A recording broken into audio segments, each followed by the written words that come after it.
بعد 10 ديال المرات، وسأعرض عليكم فيديو لمرأة بالسيارات في مقر الفداء درب السلطان بمدينة الدار البيضاء، مخبيين فيه العشرات من سيارات الإسعاف الجديدة الغير مستعملة، ولا يتم تحريكها. يعني باش هذا العام يتم تدشينها بميزانية 2 المليار ديال الدرهم في الدار البيضاء، ويتم إعادتها يعني الكراج ديالها، والسنة الجاية العام الجاي إن شاء الله يتم تدشينها في اسفي عاوتاني بميزانية 2 المليار ونص، وهكذا دواليك. راه دولة والله ما عندنا دولة، والله ما دولة. كيبقاو يضربوا من الجناب، ما كيقصدوش العوينه نيشان. تا الضربه الاولى القرطاسه الاولى تيري في الحلوم با حسن الثاني ولد حسن الثاني ولد ويعلم الله أنني أتعلم شخص. السلام عليكم ورحمة الله. يعني كثيرا من الأحيان نرى محمد السادس يقوم بالعديد من الأنشطة، ويتنقل من مكان إلى مكان ومن مدينة إلى مدينة، ويفتتح مشاريع ويدشنها، مشاريع اجتماعية ثقافية اقتصادية، والدولة تستخدم ترسانتها الإعلامية بجميع أنواعها، تلفاز، راديو، يعني جرائد ورقية، جرائد إلكترونية، أي حاجة ممكن تجيك على بالك كل شيء كيحضر، كاع الميكروفونات وكاع الكاميرات وكاع الكتاب، كل شيء خصو ينقل تلك الصورة، يعني في محاولة لإيصال صورة معينة إلى المغاربة وإلى العالم الخارجي أيضا. مفادها أن محمد السادس يعمل بكد وجد، ومسكين ما مخليش من جهده، غير اللي دايرين به هما اللي ولاد الحرام، هذوك هما اللي كيزرقوا ما هو زوون. فمحمد السادس يستعد حاليا لتدشين ملكي مرتقب للقطب الحضاري الثقافي بحي المحامد، هذه مراكش، حيث أن هناك واحد المشروع ثقافي جديد يتم التجهيز لافتتاحه وتدشينه.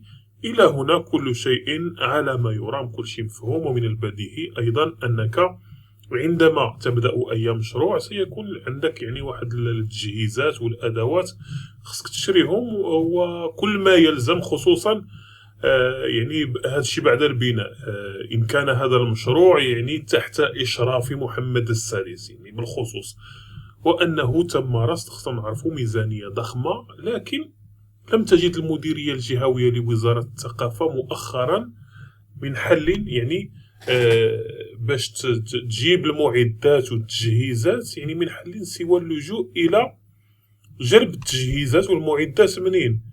من معهد موسيقي آخر، هو المعهد الموسيقي ديال عرس الحمد بحي باب دكالة.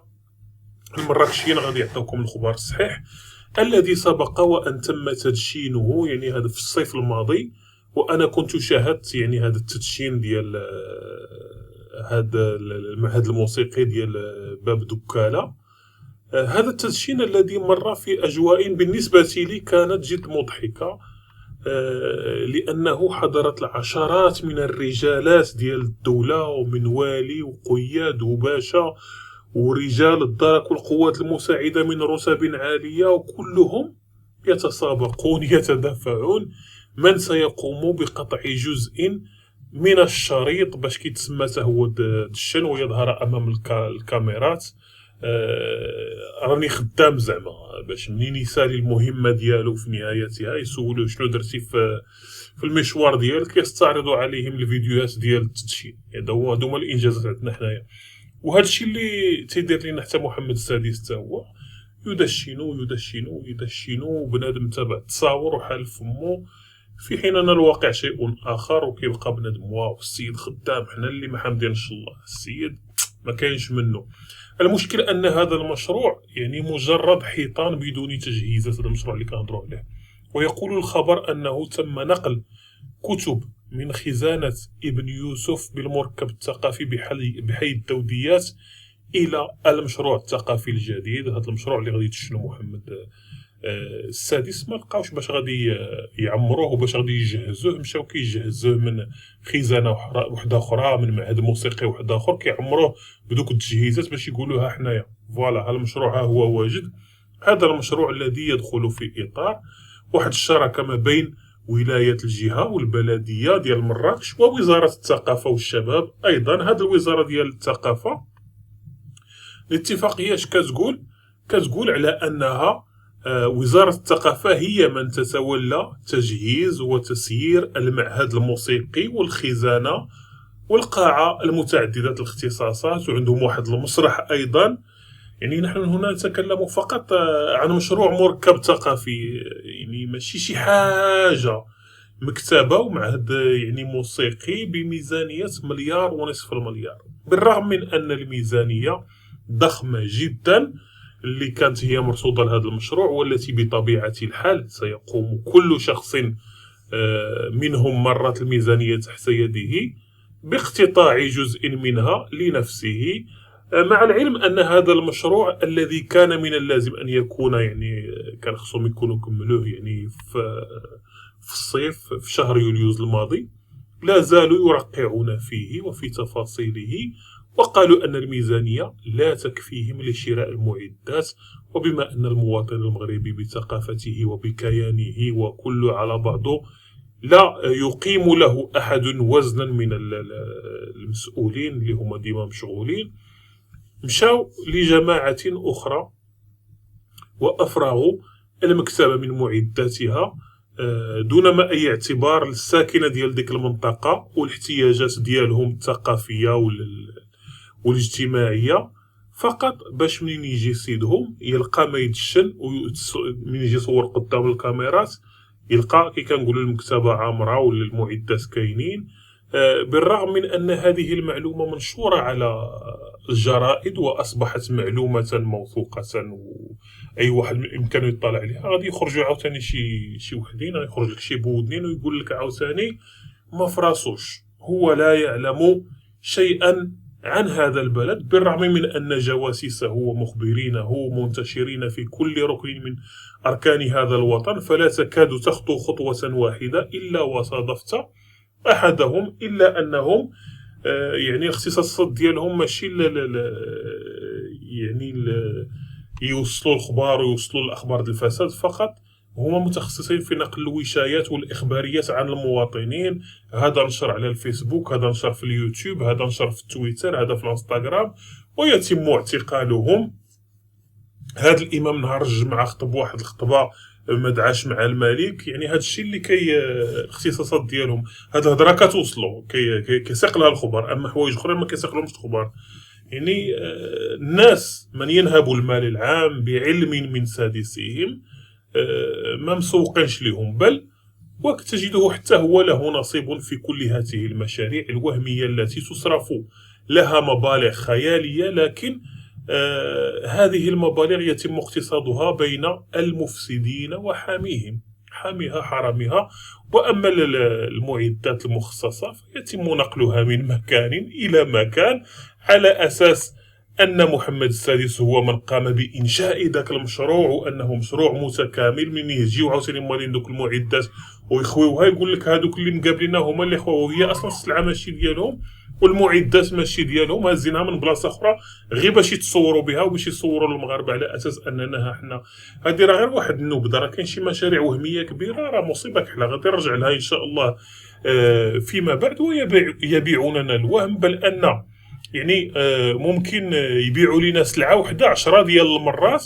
وسأعرض عليكم فيديو لمرأة بالسيارات في مقر الفداء درب السلطان بمدينة الدار البيضاء، مخبيين فيه العشرات من سيارات الإسعاف الجديدة الغير مستعملة، ولا يتم تحريكها. يعني باش هذا العام يتم تدشينها بميزانية 2 مليار ديال الدرهم في الدار البيضاء، ويتم إعادتها يعني الكراج ديالها، والسنة الجاية العام الجاي إن شاء الله يتم تدشينها في أسفي عاوتاني بميزانية 2 مليار ونص. وهكذا دوالي كل عام يبقاو تيبيعوها لنا، سيوليو موديل قديم وشوف فين غيصرفوهم، يقلبوا فيهم البيع ويديروا بهم شي حاجة ويجيبوا شي سلعة أخرى يبقاو يبيعوها لنا كل عام.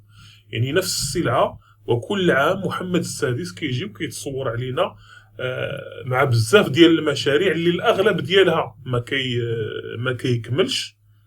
يعني والسبب هو هاد العقلية وهاد هذا الفساد الذي أصبح مستشريا وبحمايته وبطلب منه هو المهم منه. المهم عنده هو ديك الصورة ديالو، يبقى على أنه ملك الفقراء، الملك الذي يعني كيدشن المشاريع ويسير بنا نحو التقدم. يعني حتى ما في خبركمش الناس الذين يفتخرون بالتي جي في، تي جي في راه عاودوا يعني رونوفلاوه. تي جي في هذاك اللي كيركبوا فيه المغاربه مستعمل، عاودوا له الكوسانات وعاودوا له الصباغه ديالو مستعمل، وتم شراؤه على اساس انه واحد تي جي في اللي هو جديد، الميزانيه ديال تي جي في جديد ماشي تي جي في مستعمل.